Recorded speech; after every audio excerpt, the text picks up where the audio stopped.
'di ba si Akop, parang sinasabi niya na pinapaamin niya si Garma na, may relasyon kay Duterte, Pangulong Duterte. Alam mo, hindi naman cheap ang taste ni Pangulong Duterte. Hmm. 'Di ba? Dahil binibigyan sila ng payola. Pero hindi yan mangyayari dahil sooner 'pag nilabas ni Inday Sara ang video na sinasabi niya na makakapagpatunay kung sino ang nasa likod nitong paninira sa kanya, then baka nga hindi naabuti ng Pasko si Kuting. Hmm. Kasi ang dami na talagang galit, even men and women in uniform.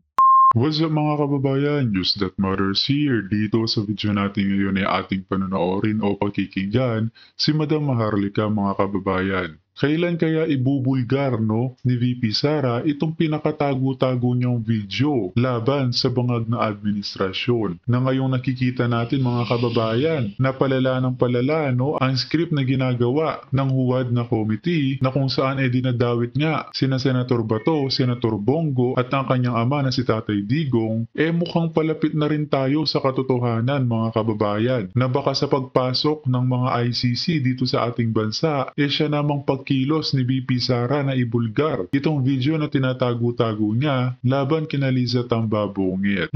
Ano sa tingin niyo mga kababayan? Pero bago po ang lahat, huwag niyo po sana nakalimutan mag-like at subscribe para updated ka sa mga uploads ko araw-araw. At kung maaaring mga kababayan, no skip ads po tayo sapagkat malaking tulong po ito. At yun na nga mga kababayan, hindi rin maiwasang ikumpara ni Madam Maharlika itong mga achievement ni Duterte sa mga nangyayari ngayon under sa bangag na administrasyon na kung noon nga naman talaga nagkaroon ng sigla ang sambayan ng Pilipino dahil sa tunay na good governance ng mga Duterte, ngayon tila'y nawawalang gana na naman ang mga ordinaryong mamamayan sapagkat kitang-kita na ang katarantaduhan na ginagawa ng bangag na administrasyon. Kung kaya naman hindi ko na patatagalin pa, ito na ang buong video.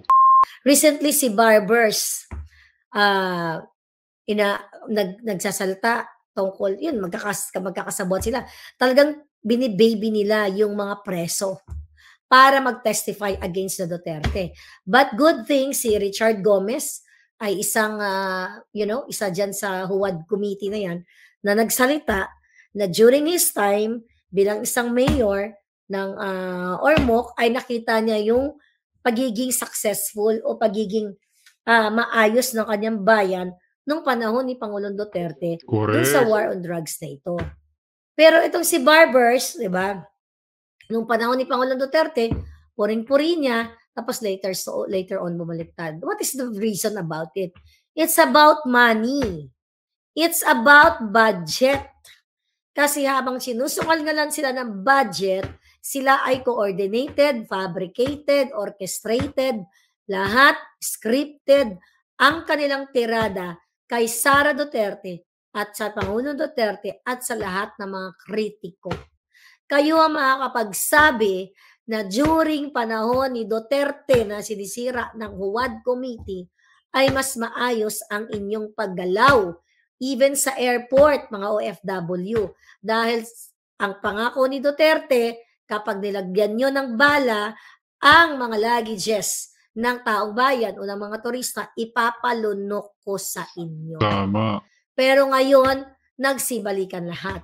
Ngayon, iba na. Ang mga preso, mga star witness na. Eyewitness na sila. So, yung magandang ginawa ng Pangulong Duterte, gustong burahin lahat at ang bida ngayon, yung mga lumantak ng Sabak at tulad ni De Lima, self-confessed Polboronic, na si Espinosa, ayan, si Garma, ayan yung mga hudas dyan sa Kongreso ng mga kawatan. See that? Sabi ni Vietlo, Madam, okay pa ba magpadala ng balikbayan box? Alam mo, simula, kung tatanungin mo ako, pera na lang ipadala mo palangga kasi uso na nga nakawan sa Bureau of Customs. Simula nang umupo si Bangag, never ever na ako nakapagpadala ng balikbayan box sa kaibigan o kanino man ng balikbayan box sa Pilipinas simula nung umupo si Kuting. Dahil may mga nagrereklamo na yung mga box nila ay hindi pa nakakarating until now. Actually, may nag-message sa akin na sobrang dami ng information. Kayo ba, May experience ba kayo? Actually, may tumatawag kanina sa akin na may-ari ng, yung Balikbayan Box na company. I don't know kung anong balita niya. Oh, ang sabi ni Trollbuster, ninanakaw sa customs ang Balikbayan. Yun nga, ninanakaw ng mga hinayupak na yan. Kung ako tatanungin my opinion, kasi for 2 years, hindi na po, since po umupo si Bangag, hindi na ako nagpadala ng Balikbayan Box sa Pilipinas. Pero ako, based on my experience, nung panahon ni Pangulong Duterte, ay wala talagang bagahe ko na nawalan. As in, nung panahon ni Noynoy. Okay, nung panahon ni Noynoy kasi Totoo yun, dahil takot sila, no? Pinagbabanta ni Tatay Digong itong mga nagnanakaw ng mga packages o LBC ng mga kababayan nating OFW. Pero ngayon, ayan, kung hindi natatanggap, butas-butas naman, no? O sira ang mga kahon. yung mga anak ko nandiya-diyan pa. 2010 nandiyan pa sila no'n, eh, 'di ba? So, lagi ako nagpapadala. Laging may kulang-kulang, warak-warak na. Pero panahon ni Duterte isang candy hindi nawalan ay Balikbayan Box. So if you ask me kung safe ba, well, palangga, the fact na magnanakaw ang gobyernong ito kasabwat ni Lisa Tanas ang mga bangag sa Bureau of Customs, andito po yan sa libro ni Attorney Vic. At mismo yang sila Michael Ma nasangkot sa mga smuggling, mga lahat-lahat na at sila yung mga tiwali dyan sa Bureau of Customs, mga pala sila Rubio, wala ka ng asan. Kung kaya nilang magnakaw, mga kababayan ng malaki, pag pinagtripan ang box mo, sasabihin ni Rubio, oh, yung container ban na yan, ibigay natin kay Lisa Tanas, sigan natin. I-surprise natin sa kanya kung anong laman ito. They don't care. Wala silang pakialam sa inyo. At wala na po silang takot sa batas, wala silang kahiyan. Diyan na lang sa paggurgur ng ating kababayan sa Saudi. Okay. Imbis na ipaglaban ni Bangag, natuwa pa, nakatawa pa, na deserve ng ating mga kababayan. Sabi ni Trollbuster, Rubio at Bakiran at mga smuggler. Ayun na nga, Rubio at Bakiran, yang si Bakiran lalo, kasama yan sa hearing dapat ng Congress. Ayan o, mga hinayupa kayo. Ayan, Bakiran na yan. Yan, mga smuggling na yan, smuggler na yan, hindi pinapatawag. Bakit? Bakit walang pinapatawag na smugglers diyan sa customs, from the customs, papunta sa Congress and Senate? Kasi, yan po ay protektado ni Lisa Tanas kasi negosyo nila yan. Negosyo nila Bangag yan. Negosyo ng kamag-anak ni Bangag. Negosyo ni Michael Ma. Okay? Na pinangalan ng smuggler mismo nung January pa at biglang pinatigil ni Bangag at ni Tambalusos at ni Subiri. Tignan mo, even ang lottery, dyan silang di ba? Ang bida-bidahan yan. Patama ng patama yung mga jutang ginimis na yan. Pero tignan mo, nagbida-bidahan si Tulfo dati, di ba? Akala natin exciting part na. Ang sabi ni Tulfo, mayroon akong informante na may ginagamit ang mga PCSO na isang machine na ganito ganyan na din na nag-generate ng numbers. Nasaan na? So kaya nga sabi ko, ang tanong ko kay Tulfo, 1 billion ba ang ibinayad sa'yo? At ganun din kay Coco Pimentel. Silang dalawa ay bida-bida. Wala na. Pero ano ngayon ang tinututukan nila? Tumahimik nga. Duterte. Walang katapusang Duterte. Kasi they want to destroy the Duterte the administration in the past para sila ay mamayagpag sa 2025. So wag na wag ninyong iboto ang slate ni Bangag. Maging matalino, maging mapagmatsyag. Dahil yung jutang ginimis na si Lisa Tanas kidnapper, dapat nga kayo ang humila dyan palabas ng Malacanang. Dahil sila ang mga kawatan, panagutin nyo sa kanyang sala. Si Bangag, panagutin nyo sa kidnapping issue.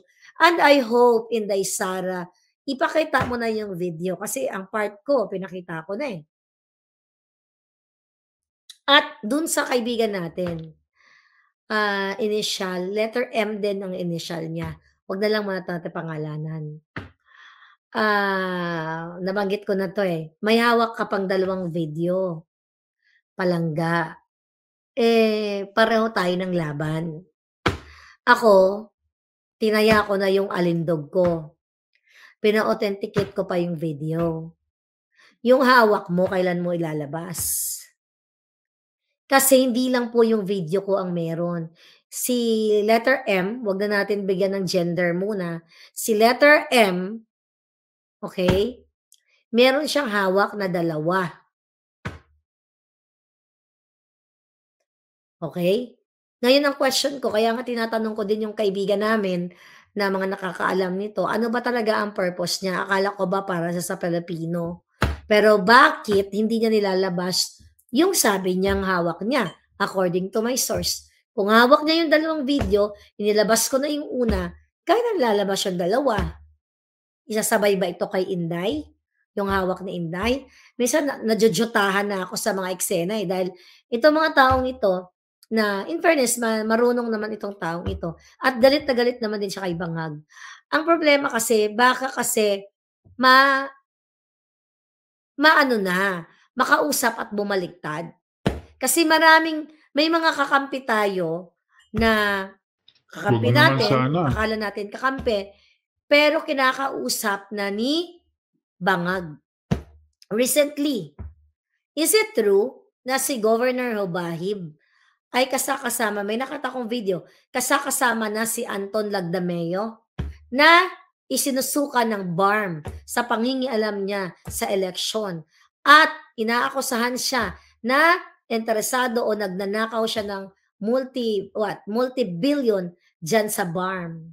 Mga huwad na hukom. Sabi nga ni Spokes Harry Roque, yung mga inilalabas nila sa media na mga testimonya ng mga dinukot nilang mga preso o mga pinakawalan nila, pinalaya, katulad ni Espinosa, katulad ni Garma, na ginagawang pang istorya na kesyo may relasyon may relasyon kay, di ba si Akop, parang sinasabi niya na pinapaamin niya si Garma na, may relasyon kay Duterte, Pangulong Duterte. Alam mo, hindi naman cheap ang taste ni Pangulong Duterte. Hmm, 'Di ba? This Garma issue na 'to sa WAD committee na 'yan, sabi nga ni Spokes Harry, e-echo ko lang, mga kababayan, yung mga testimonya na ginawa ng mga preso, ng mga nakakulong na pinadukot ng HUWAD committee o HUWAD na hukom, na umaakto silang hukom, ay hindi po 'yan ibig sabihin ay totoo. Which is, you all know, the media ay gamit na gamit ng bangag na gobyernong ito dahil binibigyan sila ng payola. Majority of the media binibigyan ng payola ni Lisa Tanas. Nakalimutan nyo na ba ang pinakaunang-unang expose ko na pinaayos ka agad yung kitchen dyan sa Malacanang, pinaayos ka agad ang Malacanang, binigyan ng special treatment yang mga media na yan at binibigyan ng meron pa silang I forgot the name sa Quezon City na binibigyan sila ng every Saturday pag nagmi-meeting sila ng 20,000 pesos na payola. So, grabe. definitely, yung iulat ng media, kasiraan ng Pangulong Duterte, kasiraan ng mga kritiko like me, like Hmm, Attorney Harry, of course, the Duterte family. So, sabi ni Spokes Harry, hindi porket kung anong sinasabi ng mga kriminal o ng mga kriminal o mga bilanggo na dinukot o pinalabas ng bangag na gobyernong ito, yun na yung totoo. Which is yan ngayon na nakikita ninyo mga palangga. Yung mga kalawang grupo, sila Castro, sila Ontiveros, sila Raul, ayan, basta yung mga makakaliwang grupo na yan. Excuse me. Ang sinasabi nila na ito ay dapat i-present sa ICC yung mga testimonya. Unang-una, mga palangga, hindi na po tayo miyembro ng ICC dahil kumalas na ang Pangulong Duterte dyan. So nakita nyo kung gaano kayo linlangin ang mga Jutang Ginemes. At tama ang isang abogadong magaling na si Harry Roque. At saka anong sense pa ng jurisdiction ng ating bansa kung hindi rin naman gagamitin? Napapapasukin pa itong mga taga-ICC wala naman kaalam-alam sa mga tunay na nangyari sa ating bansa. Halata naman masyado na pang-iipit to mga kababayan. Na yung mga testimonya dyan dapat ang mga piskalya, ang mga piskal o yung mga prosecutor o yung mga hukom natin ay hindi ka basta-basta sasabak dyan nang wala kang certain number of years or X number of years para maging bihasa, para magsalansan sa rules of evidence o sa mga testimonya. Ang nangyayari ngayon, huwad na hukom, yung mga jutang ginemes dyan. Hukom ba sila? Hindi nila trabaho ang manglilitis. Dahil hindi sila abogado, ang bobobo nga eh. Wala ngang mga alam. Tignan mo, ang iba sa kanila, artistang bold star o sexy star. Okay? Wala naman tayong problema sa bold star, pero yung letter P at saka F hindi maibigkas. P and F hindi maibigkas ng putsutang ginimis na Fernandez. Itong si Paduano, 'di ba? Itong si Ako, itong si 'di ba nakikita mo, mas mukha pa silang mangchuchukchak, mas mukha pa silang mandurobo sa inaakusahan nila. Sino ba tong mga hinayupak na 'to na ang pakiramdam nila sila ay hukom? Sila ay kasabwat ni Lisa Tanas, ni Tambaluslos, ni Bangag kasi sila ay binigyan ng malaking budget para gawin ito in preparation sa 2025 election. Tama ba na yan na lang, dapat dyan tayo maniwala sa mga inayupak na yan? Hindi po sila hukom. Sabi ko nga, in the past, kung ganyan pala, na ang tingin nila sila ay mga huwad na hukom, kaysa nagbabayad ang gobyerno, ang taong bayan sa sa Supreme Court, sa lahat ng korte ng Pilipinas, pagbuburahin na lang natin yan, i-abolish na lang natin yung mga Korte Suprema sa buong mundo, okay? Lahat ng korte, wala na tayo. Huwag na kayo mag-practice ng abogasya. Right? Huwag na kayong mag-aral ng abogasya, mga palangga. Dahil pwede ka naman pala manglitis kung ikaw ay dati ka lang bold star na hindi mo mabigkas ang P at saka F. At kung ikaw ay dating rebelding makakaliwa, okay?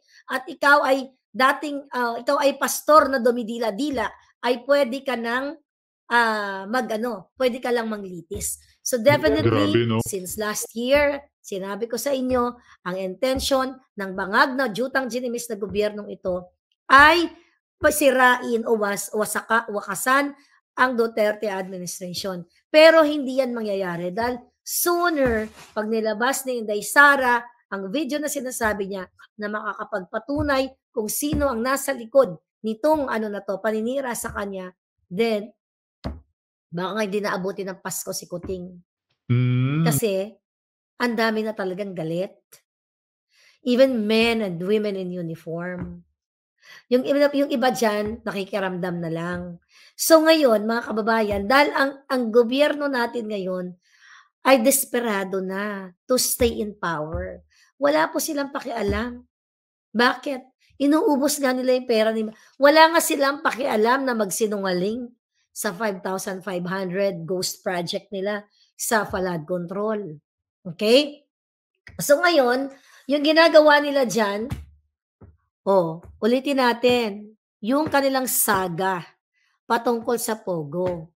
Si Marcos Jr. po at si Lisa Tanas, silang dalawang mag-asawa at ang pamilya nila at si Tambaluslos, ang promotor at punot dulo ng Pogo. Dahil sila ang nakikinabang. Recently, may nakita akong posting. Okay? Sabi, may nag-send sa akin. Ito na, ang pinagkakabalahan ng mga walang hiya, mga kababayan, ay tungkol sa Pogo-Pogo na yan. Alright? Ang sabi nga ni Kuting dyan, di ba? Nung kanyang, tawag dito? State of the Nation address. Mula ngayon, wawakasan na natin ang Pogo, wala ng Pogo. Yung pala, ito, pinalitan ito galing to kay SAS. Okay? Ito, pinalitan ng mga gaming operation online. Tapos meron pa silang Ang nakikita ko yung ganyan sa casino lang, eh. Okey, dito sa Amerika, wala akong nakikitang ganyan. Alright, Grabe, no? ito. Ayan pala, ina-advertise na pala yan nila Tinanggal nga sa Pogo pero nilagay naman sa online mga kababayan 'tong mga pasugalan nila. Grabe talaga. diyan. Alright, ayan o mga online gaming. Imagine niyo kung paano naaapektuhan, ayan Okada, oh. Oh, 'yan, Okada bribery. So ngayon, yaan imagine niyo yung mga artista, 'yan, oh, siyempre pera-pera lang yang mga 'yan. 'Pag binabayaran sila, ipo-promote mo yung kanilang mga gaming. So how sad, mga kababayan, etong mga jutang GMS sa WAD committee na kunyari concerned sila sa Pogo, ano ba yung offshore gaming na 'yan. Anyway, ang offshore gaming na 'yan hindi naman nakakapunta ang ordinaryong construction worker or isang maestra o isang ordinaryong citizen para mag-game 'yan. Itong mga online gaming na ito, parang ipinasok nila ng gobyernong ito, ng PAGCOR, dahil kasabwat nga yan. Di ba si Altenco, dahil sabi may aayusin lang, nandyan yan sa book ni Attorney Vic Rodriguez, di ba nandito? Parang ipinasok na nila yung casino sa loob ng mga pamamahay ninyo, na kahit 24/7, pwede kayong maglaro. Lingid sa inyong kaalaman, mga OFW, yan ngayon, you know na. 'Di ba yung inyong mga anak, ang inyong mga kaibigan, ang inyong mga kapatid ay nahuhumaling dito sa online gaming na ito.